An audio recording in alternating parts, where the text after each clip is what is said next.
Welcome to the COSB 360 Conversations podcast, the platform for county influencers.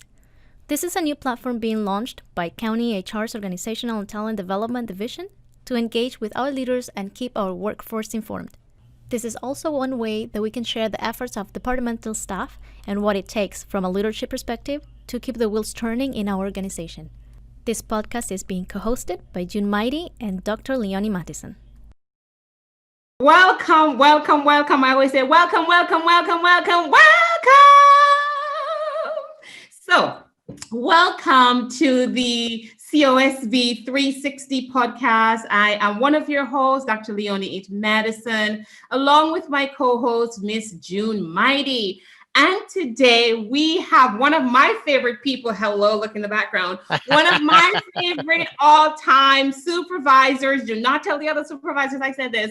Is none other than Supervisor Des Williams. All right. Welcome to the program, Supervisor Williams. Welcome. Thank you for saying yes. Thank you. Of course. Awesome. So just for the purposes of our listening audience, Supervisor Williams is actually the man in charge for District 1, and that covers portions of the city of Santa Barbara, Montecito, Summerland, Carp, and there's one more. What was the other one? The Cuyama Valley in the north. Cuyama Valley. Okay, great. And so you have a pretty large, constituents there. And so today we're going to be having a conversation with you, and we want to learn more about your leadership. We probably tap into some of what you're thinking about for 2021. And there's a quote. When I thought about you, I thought about this quote by our former First Lady, none other than Michelle Obama. And she says, people who are truly strong, they lift others up. People who are truly powerful bring others together. And it is with that mindset that I'm going to hand the baton over to June to kind of engage us into this dialogue. It's not a monologue, it's a dialogue that we're going to have this intentional conversation to walk you through some of our curiosity. We're curious about some things. And so she will, kind of start the journey, and then I'll pick up the baton a little bit later. So June, the floor is all yours. Thank you so much for joining us. And first of all, thank you for all that you do in terms of, along with the other supervisors, it would be remiss of us not to acknowledge your support and your leadership through this season that we are going through with just so many things on the horizon. So thank you so much for that, first of all. So now, but what I want to do is I'm going to sort of take you back in time. So I've been in Santa Barbara a little over 3 years, and I have been through tornadoes. I've been through hurricanes, I've been through typhoons, but never have I encountered a fire. And I did not encounter fire until I got here in 2017. And I'm just like, are you kidding me? And then to deal with one of the largest fires in history, and then right the next month, one of the most devastating things in terms of this mudslide. But take me back to the moment when you first got the notification about this, not only about the fire, but about the mudslide. What did you think? What were you feeling at that time? I'll answer the question, but first I just want to kind of look at it from the big picture, because I think that a lot of people in our community and a lot of county and city employees go, wow, how are we going to keep on doing, providing good services in natural disaster after natural disaster? And I want to speak to it from that standpoint. Okay. But also from the standpoint of, my personal opinion is that there's never been a better chance for people that are county employees to make a difference. And I think it's because of a lot of factors, including those disasters being defining moments of how we help people. So to answer your question, take you back, we knew the weather report was bad. We didn't know that it was going to be as bad because it ended up being worse than the report. We knew that things in the hills could be pretty bad. We could have some landslides. And so sort of the first thing I did waking up, was call in to one of the assistant COs. He said things are bad, even worse than we were expecting.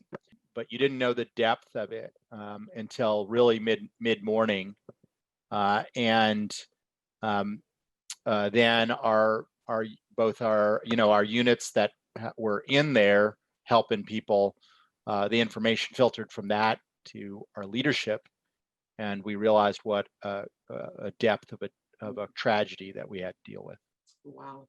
And so when that crisis hit, again, because you guys were just still coming off the fire, still dealing with that. What helped you to stay grounded? What helps you to stay grounded in that? Because again, you had the Thomas fire, December. January, you have the mudslide. We've had subsequent challenges since then, right? Because now we're also through this power rotation grid. Every time we had to change some things, and now we're in COVID. What keeps you grounded when you're going through this? Well, I think there's a lot of things.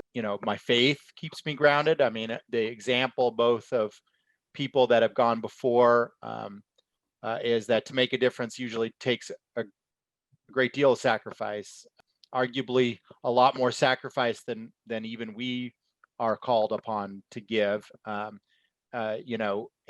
I'll tell you, when I was a young man, I had the opportunity to work in South Africa for Nelson Mandela's presidential election and the political party. And, I met a whole lot of people in the course of that had been tortured to make a difference, who had been, in an armed unit to make a difference, who had left college to go off to war. I went there wanted to talk all about the struggle, which was what South Africans call it with a capital S. Mm-hmm. And mainly what they wanted to talk about is poetry and girls and all the things that they missed from sacrificing years of their life to the struggle. And so I think it's good to put things also into perspective, that we are called upon to make great sacrifice, but we live in a system where we don't have to kill anyone or be tortured to make a difference. And so we're pretty lucky compared to a lot of places. And so to me, that keeps me partially grounded. And just the idea that we don't choose the season or the time that we're in, we only choose what we do about it. I like that. To paraphrase Gandalf, which besides the Bible is my best source of wisdom, the Lord of the Rings, everything I know about fighting evil, I learned about from Lord of the Rings. Right. And we also have to think about, okay, what if I wasn't here? What if I had it easier and had decided to retire the year before or whatever else? Would the person that is here instead of me have the intensity, the capability, the competence, the experience to handle the situation better than me? If the answer is yes, then maybe you want to consider something else. But I think all too often the answer is no. That the people in this in the position to help people in this county, whether you're a first responder or whether you're the persons that are signing contracts that create the thin line between civilization and chaos, that you are that you have that experience, that you can find somewhere within you the intensity and the passion to help people better than someone else might be able to, and so that should make a difference to you, despite the slings and arrows. And I've taken a lot to try to make the county work both functionally and fiscally. Being able to make that difference also makes a difference to me, and I hope makes a difference to you all out there. You've shared so much in such a short, time frame. And something that you said hit me, because I was thinking about this last night, about how humbling it is to be able to serve outside of what you grew up around, especially if you've served overseas. And I know June is a veteran, and she can speak to this more than I probably can. The ability to bring individuals who have various experiences and backgrounds and insights, and you can name a plethora of value that diversity brings to an organization, or even, as you were speaking, to how you respond to chaos, right? And so I kind of want to go there just a little bit, June. And I just want to know, when you think about all that we've been through as a county as the environment, as well as a county organization, like, what's that one thing? You talk about how you would want to pass that baton. What's that one thing you would pass on to another leader and say, hey, make sure amongst everything else that this is part of who your DNA, who you are, how you lead, how you make decisions? What's that one thing? Replicating the example that I saw at multiple levels of the county, where though we are the upholders of a rule of law, we did not let the rules stand in the way of helping people. Right. So on a normal basis, the county has kind of a bad rep of a cumbersome processes, slow moving organization. And I think through a combination of people's will and people's attitude, can-do attitude is maybe a trite way to put it, we performed at a higher level. We performed at a level where the top value was saving lives, saving property, helping people recover. Adhering to the rules was maybe fourth or fifth down the priority after those. And mainly that was being willing to change some processes, because some of our processes are not gospel. They are not the law. They are just our processes. Right. And we can rise above those. I would argue not just in times of emergency, but in a regular basis. Now, there's some things I think we did that we probably should only do during emergencies. I mean, I can tell you an example that, where, the lawyers said there was certain streets we couldn't clean up, right? Because they weren't public streets, and somebody magically cleaned them up. I don't know who those county employees were, but I'm never going to try to find out, right? Because I mean, that's the more rogue example, but there was many others examples, where we couldn't clean up debris on private property, but there were some of the more smaller lots where individuals weren't going to have the money. These are not the the richer folks, but the last remnants of the middle class in Montecito. And we realized legally we couldn't clean up debris on the lots, but then we just worked with the bucket brigade, and they just pushed all the debris into the streets, and then we were able to clean that up. And so there were a lot of examples of instead of getting to the first no and accepting that, right, that we said, well, okay, the first answer to that might be no, but what if we do it this way? Or what if we do it this way? And eventually we found solutions that really helped people. And and Supervisor Williams, what you're talking about there is creativity and innovative thinking in the time of crisis to meet the need of the common good for the public safety and the public good. And so, and that's what we do as not only as public servants and yourself as public servant, but also that's one of the hallmarks of a servant leader, you know, is the focus is on the common good. So those are really excellent examples. I want to take you back to something that you said earlier when you were giving your examples, and you talk about the hits, you know, the hits that you and other elected officials have to take, because guess what? You were elected by constituents, right? And so one of the things that we are doing here, even as the employee, as the staff in the county, where we are focused on creating a culture of feedback. Sometimes that feedback is not good. Sometimes, and I don't have to go into detail, you know exactly where I'm going. So my question is, and I think Leonie prompted this in my thought, how do you keep showing up, especially when the criticism is harsh? What do you do? Well, I think one of the ingredients is maintaining empathy, right? Especially right now, people's empathy is sort of at close to an all-time low, right?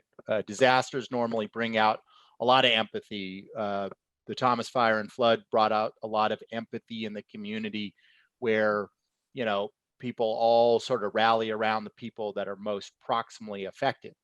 But because in COVID, everybody's affected, even though they might be affected to different degrees, but the combination of that and the vitriol at a federal level has created a situation where people have very little empathy for each other, or for us for that matter right now.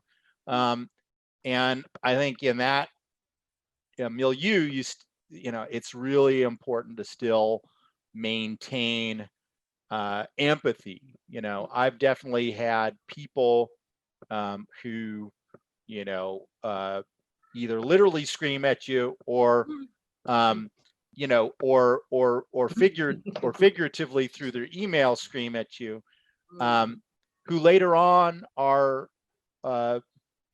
you know, amazed by our willingness to keep on working, even on behalf of people who might be pretty mean. You know, I think that does turn people around, and I do think that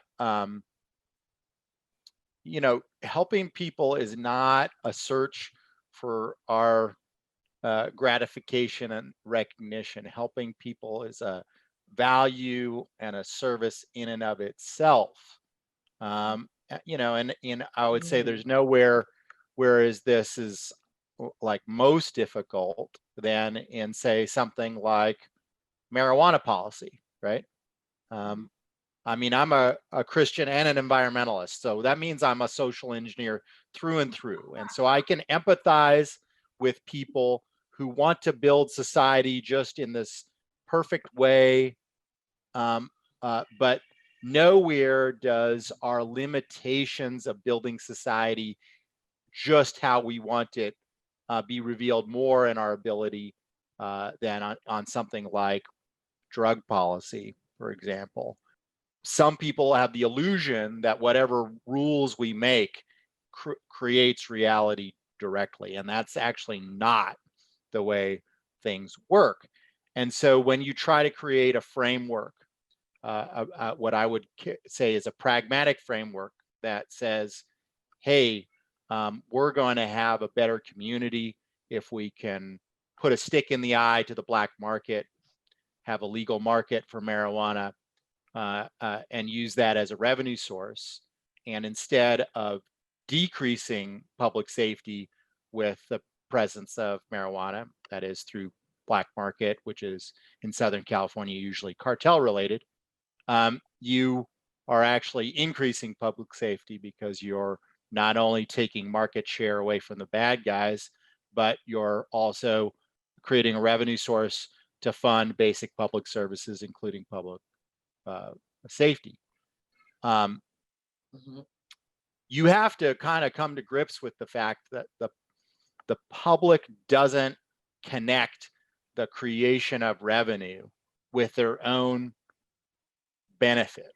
even usually when you Okay. show them the numbers, right? They're Of how not politicians. They're not politicians, and they're not working behind the scenes, which is why most people are not public policy exactly. experts Or or economists, even right?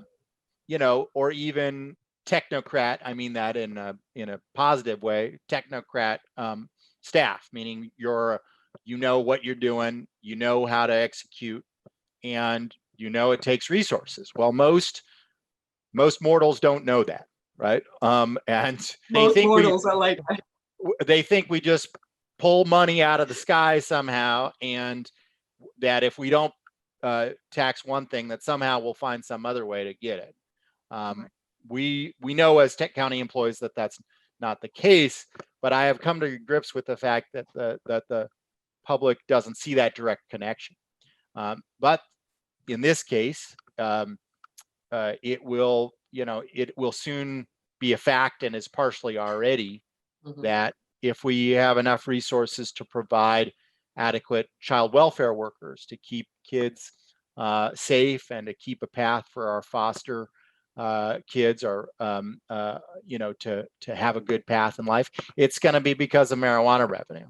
If we have enough sheriffs on the street, both to provide public safety, but also to provide a better relationship with the community by having enough patrol to have real community policing, it's going to be because of marijuana revenue. And if we have enough resources to meet our very ambitious climate change goals, of doing our part to make sure our kids have a better world, it's going to be because of marijuana resources. So whether you like where it's coming from or not, that's the reality of it's a resource. Basically, what you're saying is that we, going back to what you said earlier on about empathy, it's the ability to see that there is a need. And what I'm hearing you say is that as county employees, that we're being resourceful in thinking, how do we ensure that we meet the basic human needs? And sometimes, to June's question, we come under criticism because of the decisions that we've made to fulfill the needs of the folks who are coming to us saying we need these services, right? That's right. There's this vision, that you have, and you probably say, you know what, in my lifetime, I may not eradicate this war, but in my lifetime, I'm going to make a contribution and make a dent in getting us closer and closer. And that's what I hear you say. And keeping your focus on that, that goal helps you to make the decisions that to benefit the community at large, because ultimately that's the goal, right? Yeah, I mean, I would say, a good example of that hit me hard when I visited our coroner's office. And I'm thinking, we're a small town. This is going to be sleepy. And, I walked in that place and there were stacks of bodies, right? And I'm like, what happened, right? Did something happen this weekend that I don't know about? And they said, no, that we had 5 opiate deaths this weekend, right? And, I'm thinking in stereotypes. I'm going, okay, well, this must all happened in our homeless camps. And no, 4 out of the 5 of those were teenagers, right? Wow. And I'm like, okay, is this all heroin? No, this is fentanyl. Chinese made fentanyl, distributed as part of the cartel's drug network, right? I mean, if I had any question of the righteousness of the county's path, that was erased to me that day, because they're really, to deal with that in a law enforcement arena takes resources, but it's unwinnable by law enforcement. The only way you can even make a significant dent is taking away some of their money. That's very, there's some truth to that. And I'm going to segue to one of the questions I have, and then I'm going to turn it over to Leonie. You just shared something, you just gave me a graphic picture in terms of the coroner's office and what you saw, and what you talked about very transparently about what the stereotype, what you're probably thinking, but what the reality is. Right, So right. with that reality, I'm a segue, what is the favorite part of your job that you do when you get up in the morning, or what makes you want to get up in the morning and continue to do this? Well, you guys are gonna think this is really nerdy. No, I know. Just tell us. No, I mean, my favorite part of my job, both when I represented the community in the legislature and now, is the times I get to do energy policy, energy efficiency policy, fuels, the stuff that has a really big nexus with climate change. And the county can do a lot. We're trying to do a lot, both in our, the mandate that we've given to general services to only purchase electric vehicles for our sedan fleet, in our attempt to increase telecommuting, which had of course an unexpected additional reason to with COVID, but really, that is an important contribution. And of course, our one of our other big ones is joining Monterey Bay Community Power, which is now 3CE, that Central Coast Community Energy, and that is. We are basically seceding from Southern California Edison and PG&E, our energy providers, and we're joining with other local governments to do it ourselves. And as part of that move, we're also reforming the way that some of these community choice aggregators were acting before, where they would sort of paper over their dirty energy with credits that didn't really do the job of clean energy. Instead, we're dispensing with that illusion and trying to build more and contract to build more actual alternative energy. And to me, that's a really powerful issue, both because of our local issues. Our fires and our frequency of our fire regime is very much tied up with climate change. But originally in me, a much wider vision, which is that, I had family members that experienced World War II firsthand, because my family didn't immigrate to the United States till the 1950s. And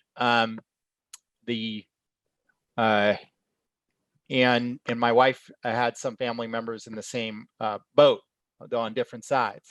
And the reality is that the last time millions of people were moved around on a map, that millions of people more died in the aftermath of World War II, long after the fighting stopped. And that any environmental catastrophe that will cause upward of 171 million people, that's more than 5 times the number of refugees we've ever had to deal with as a society, will only increase human suffering. Poverty, disease, war, sex slavery,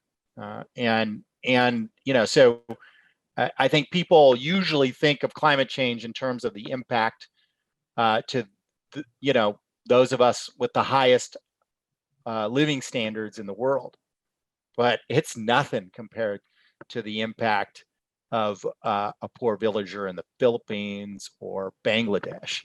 And if we think we'll be untouched by the largest refugee crisis that anyone has ever imagined, then we're kidding ourselves. To me, that's a real good reason to get up in the morning. That's a real good reason to stay at home and telecommute when you can.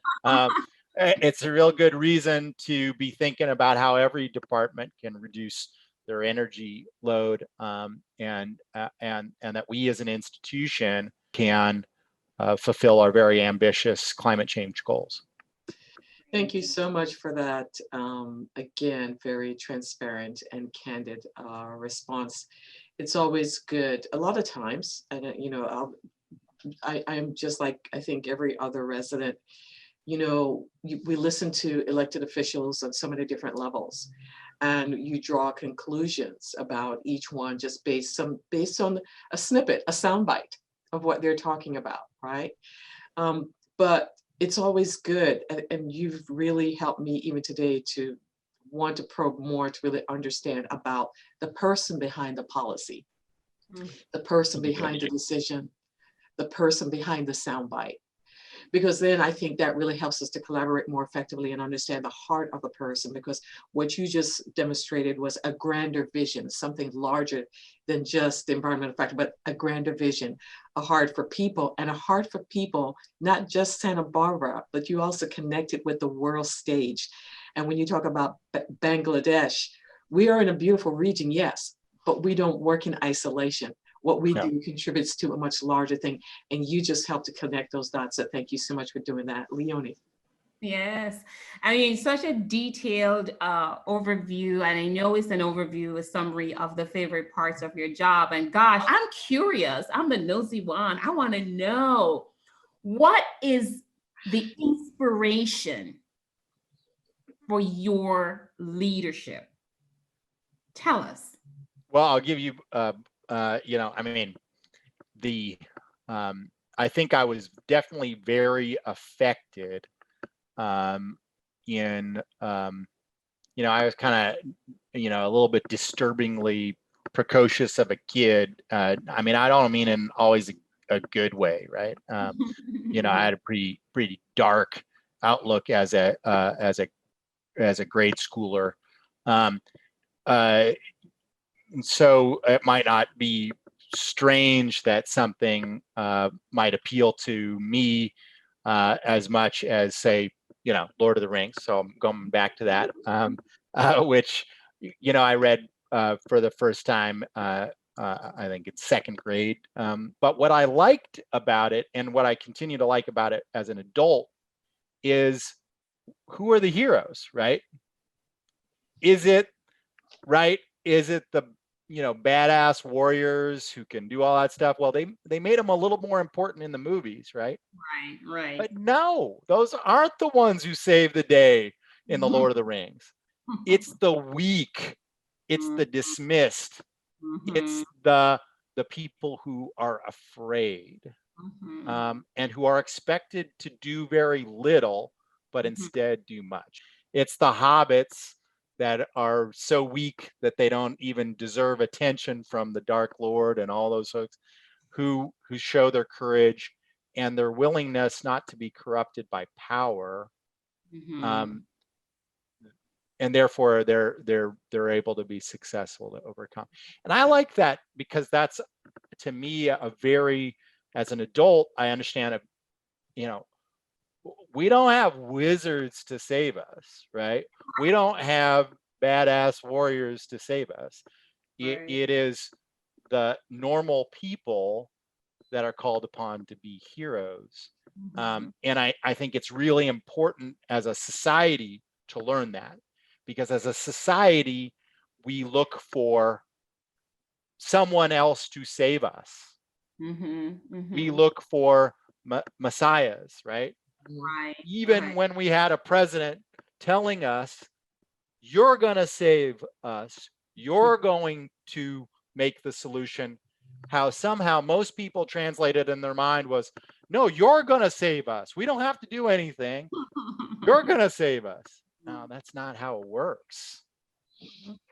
How it works is, it is normal people through collective action that change the world, that save society, that save the county, that provide services to people who desperately need it. It is not a politician or a hero riding in on a horse waving their magic wand.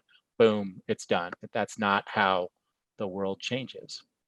You know what? I'm gonna let Leonie continue, but that snippet right there and the way that you interpreted it and the Lord of the Rings, that's something we need to capture and incorporate in one of our leadership programs. I'm serious. Well, we could do Oh, that I'm again. serious. I'm already, For the particularly nerdy among county employees, I'm happy to give a detailed not even the breakdown. nerd. It's not even the nerdy. It's about the power of the common people. No matter where you sit in this organization, you can lead and you can have an impact and influence.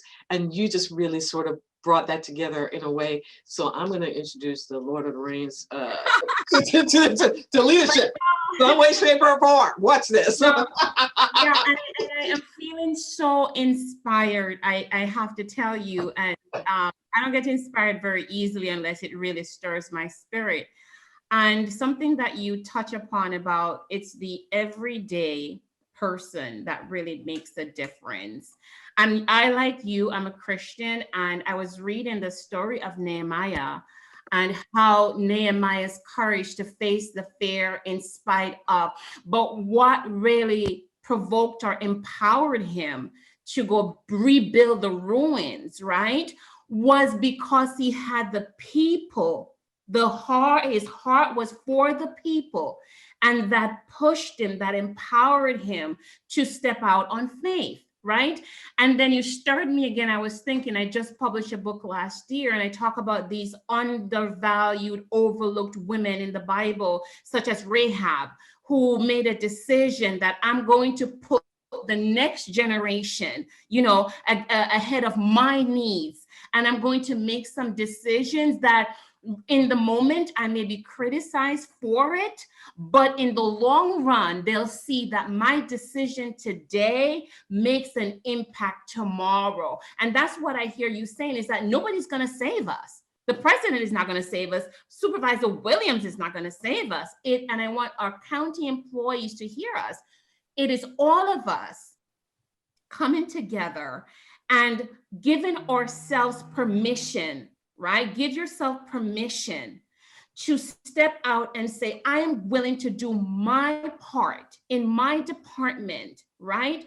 To help to navigate all of us through this crisis. That's why I heard you say is, step forward feeling fearful anyway, step forward in the midst of grief. A lot of our county employees are grieving, as well as our county residents. I mean, it's real. We've had losses, whether it's the loss of a loved one, we've had financial losses, right? We've had situations where people are going through mental illness. It's real. But I just want to re-echo what you've just said that really touched my heart and inspired even myself to say, hey, Leonie, nobody's going to save you. You've got to step up and step forward, even in the midst of feeling fearful, even when you're feeling tired, because you make a difference. So I just want to thank you. Thank you for that reminder. I needed to hear that this morning. I really thank you for that. And I want to then kind of leap over into my next question. So the picture in the background here was taken during our leadership certificate program kickoff in, was that 2018 June? No, man, 2019. Was it February? Seems like a long time ago, even though it's just February last 2019. year. Yeah. 2019, and so you were one of our honored guests, and so when we held the leadership certificate program with the acronym LCP pilot, and one of the things that our participants shared with us that they valued was the interaction with our board members. And so my question to you is, what advice would you give to emerging leaders as a recipe for success when working with elected officials? I'll say the first is the lesson that you just discussed, which is that the folks that lead the county can do only so much, right? I mean, Mona can try to help improve processes and make this county work better. We can talk about these in concept, but it's really you the county employees that are going to determine whether that vision of a county organization that facilitates more solutions and better services and more sustainable solutions for our people, for our community. It's going to be you that determines that. And there's certain things that we can do. So one of those is, obviously it's our job to try to facilitate more a place where your supervisors will accept the fact that you actually want to help people, right? I mean, that's really a part of our job, and that goes for Mona and her office and the CEO's office and supervisors individually. That means try to create change within the chain of command. But if it's not going to be created within the chain of command, I give you permission. I think Mona gives you permission. Your job is still to try to make a difference, right? And so that would be one of my pieces of advice. Externally, though, I think one of these things is elected officials do want to be the good guys, right? And so sometimes creating solutions mean a bad cop, good cop. Or a good cop, good cop. It doesn't usually work if it's a bad cop, bad cop. Just so you know, elected officials like to be the good cop, right? Gotcha. So you can be, occasionally it's okay to be a bad cop if you're then flexible. When one of us comes in and says, "What do we do it this way? Can we work it out?" Then things, then everybody looks good. You look good because you were flexible and you figured things out. We look good because we were the good cop. What doesn't work very well is when those roles are reversed. So I'm just sort of giving you a example. This is good. The even better model sometimes is if somebody is asking for something that's actually reasonable and accomplishable, is good cop, right? Is us collaborating over what kinds of solutions can take place. I am fully aware that the public sometimes comes with unreasonable requests. Right. And that's part of what we deal with. But sometimes they also come with accomplishable requests, even ones that at their onset seem unaccomplishable. And I think we should all be trying to figure out how to address those, and in many cases be able to crack that problem. As you were speaking, I thought to myself, I could not work in like a collections agency department, because I think I would just, all the stories you hear why people can't pay their bills, I think I would fall for every one of them. And I would probably go in my own pocket and try to pay some of those debts off, right? And so I really value that response. I don't think I could be an elected official, but I'm growing in my leadership, so that could change.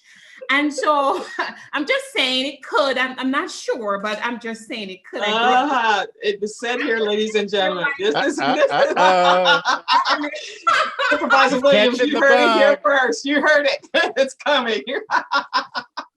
My mom thought I was actually going to be running for some kind of city job, like a city manager job or something. And I'm like, no, I stick with education. So anyway, how do you think we could do more of the right things despite our current situation? Tell us, what's a few tips, maybe one or two or three tips that you want to leave or a listening audience with as we continue to navigate through this pandemic? Well, first, I would just say that that sometimes these disasters, though they are intimidating, help us create the changes that are needed at all times. And I would say that I've been, because I was a weird kid that started canvassing precincts And the first time I worked for a supervisor, I wasn't even 18 yet. I've been aware of supervisorial and county politics for more than 3 decades now, for 3 decades. And I have never seen a time where I believe it's easier to make a difference. And that's for a lot of reasons. I think number one, it's for the leadership of Mona, who really wants a institution to change. I think it's because there are people with new ideas, some of them young, but some of them not so young, in this institution that want it to function at its best for people. It's also because the board is less divided than it has been for as long as any observer has seen it. I mean, a lot of the press likes to, center on whatever the duking out that takes place on the board. That's actually pretty rare, right? This board is almost uniformly pragmatic and centered on solutions. And though we have deep set beliefs, some of them partisan, that is not the dominant paradigm of what our solutions are. We want solutions that are just work. And I think that, combined with the crises that we've faced, really gives us the environment to make a difference here. And so seize the day would be the encapsulation of my advice. Is if there's ever a time for you to make that move, for you to push the institution in what you view as the right direction, now is that time. And not be content with just the way it's been done in the past. That I think is just powerful to remember. And I would also say maybe the function of the institution would not last if we remain cleaved to the way it has been done in the past, right? Both for fiscal reasons and because of the level of crises that we are called upon to deal with, right? Has a planning and development department ever been, forced to deal with so many disaster-related issues? Mm-hmm. Has a fire department ever been called upon to, deal with this many fires and natural disasters? Has a public health department ever been said, hey, you got to be the center of what's going on at the county for, over half a year? That just doesn't happen. Well, it just did. And we have to look in a new paradigm and be open to new ways of doing things to adapt to it. As you were speaking, I thought, gosh, the importance of getting the right people, putting them in the right seat or on the right bus, right? So the right people, recruitment, put them in the right department where they fit, right? And can make a change, and making sure, thank goodness, the executive team, had the vision of putting the Renew 22 initiative in place before all of these disasters, right? This is why I tell you, Mona is my girl, hats off to her. She's like a dangerous diva. And so, the ability to put the right people, to get the right people, put them on the right bus or in the right seat, and make sure we have a vision that's, pointing them in the right direction, or strategic plan, etc., is just so important. And I just want to thank you and all of the board members, actually, and I'm sure June agrees, for your support. You support us. Yeah. You supported else. We have experienced firsthand what that support looks like. We, came up HR with the leadership, certificate program, along with the executive committee. And then what we've done, just so you know, and I'm going to ask June to actually share with you, we've actually, I'm proud to say, your investment was not in vain because you got a big return on investment. So I want June to talk about the leadership development series, and then just a little snippet of what happened. Like, we had a second graduation this morning in the midst of COVID-19, Supervisor Williams. We launched 2 leadership development programs online, 100% online. And I just wanted to share just a little bit of how we took the leadership certificate program and how much we've maximized, expanded that vision into something that is a game changer for the organization. And as you said before, we are so utilizing COVID-19 to show up as innovators, as pioneers, as disruptors, as change agents. And we're saying it's no longer business as usual, period. So June, why don't you go ahead and use this opportunity to really share with Supervisor Williams what you've done with this leadership development series. Wow, she's asking a lot, Supervisor Williams. She's asking a lot. So you know what?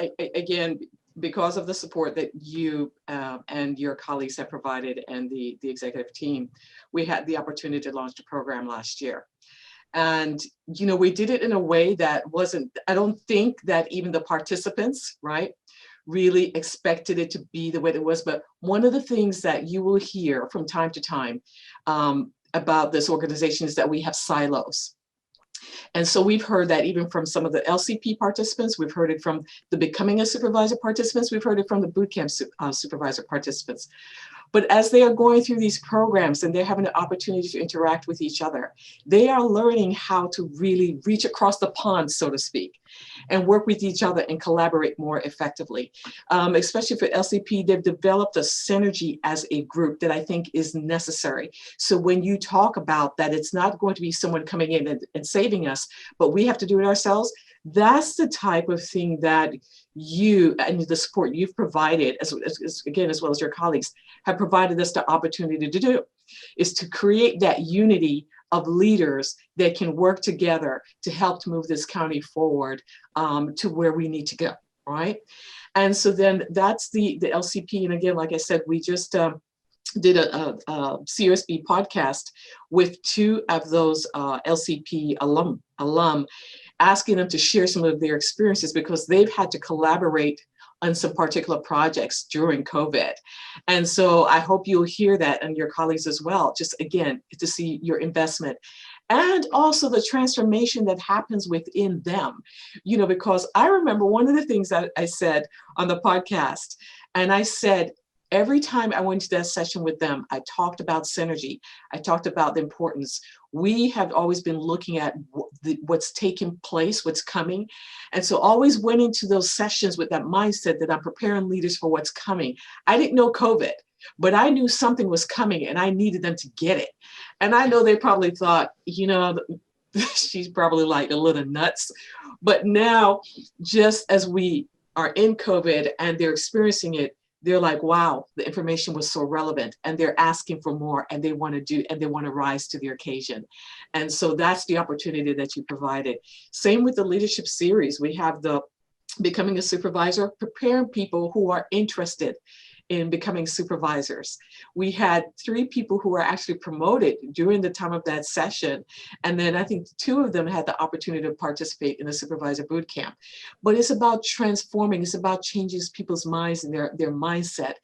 And then letting them know, like I said, the graduation this morning. On the graduation this morning, it was really cool, Supervisor Williams, because what we had department heads. We were able to have them chime in. Some of them were able to chime in. And we also had some of the supervisors who were able to see, and the participants were sharing what we call the chronicles, their journey and what they've learned and how they feel it's going to benefit the organization and themselves and make them a better person. And so they were able to hear this firsthand. And so that was just really phenomenal. And we are seeking ways to hold people hold ourselves accountable, keep ourselves sharp through ongoing engagements and getting feedback from them and providing resources. So those are just some of the things that you guys have helped us, supported us and provided us the opportunity to do. And there's more to come. We are currently working on tools in terms of succession planning and just a host of things, just a host of programs. But that's what's happening at our level, you know, and I like being, you know, Leonie loves OD. I love OD. I love the nexus of OD and innovation. She'll tell you I'm a technology person.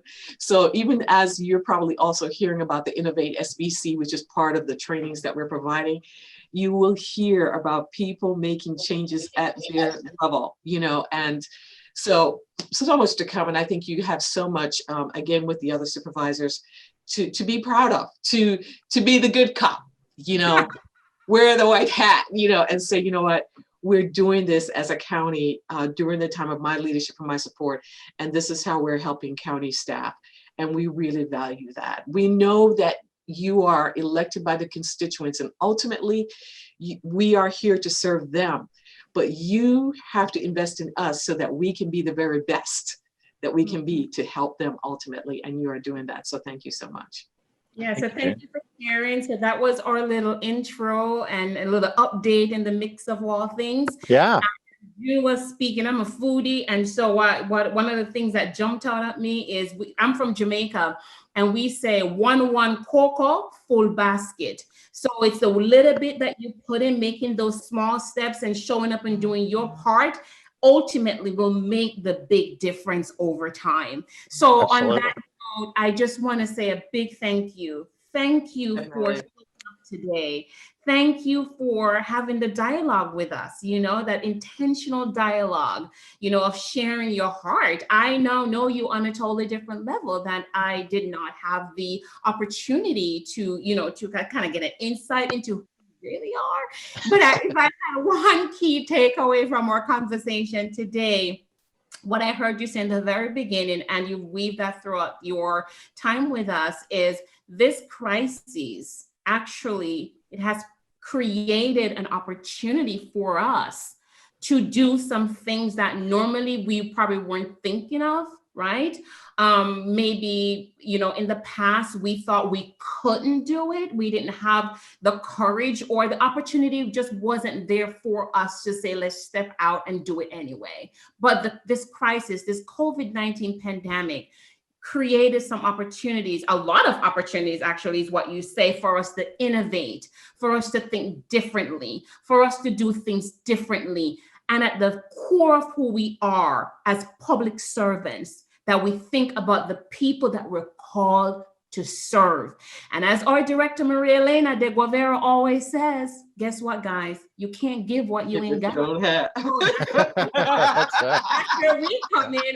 We are, you know, I want to say we take care of the mind and the heart. HR does that. And in the little corner of HR is this OD division, Organizational and Talent Development Division. And June and I and my entire team, Lila Smith and Deanna, you know, that's where our heart is. We want to fuel people up, and we want to inspire them and show them you've got the courage. You got this. You can do this. Right. And so I just want to say again, a big thank you. Thank you for showing up. I've enjoyed our time. I hope you've enjoyed your time with us. I have. Thank you for putting a lot of, you know, obviously a lot of effort into this, and really believe in how we can change the institution, and trying to help facilitate that. I mean, that is so needed, and keep up the great work. Thank you so much. Thank you. Have an awesome day. Good to see you both. All right. Well, bye-bye. Thank you for our listening audience. Thank you for joining us. And I hope that you enjoy this podcast with Supervisor Williams. I know that I have. And I think we will have more to come, because I'm going to be going to other doors, knocking on others, and will you join us? And you can expect, so we have some podcasts that are coming up that will be released. Of course, the one with the LCP alum. So please log into the channel and view that one. We will have one with Kelly Hubbard, who's our Director of Emergency Management. She had some really great things to share in terms of collaboration.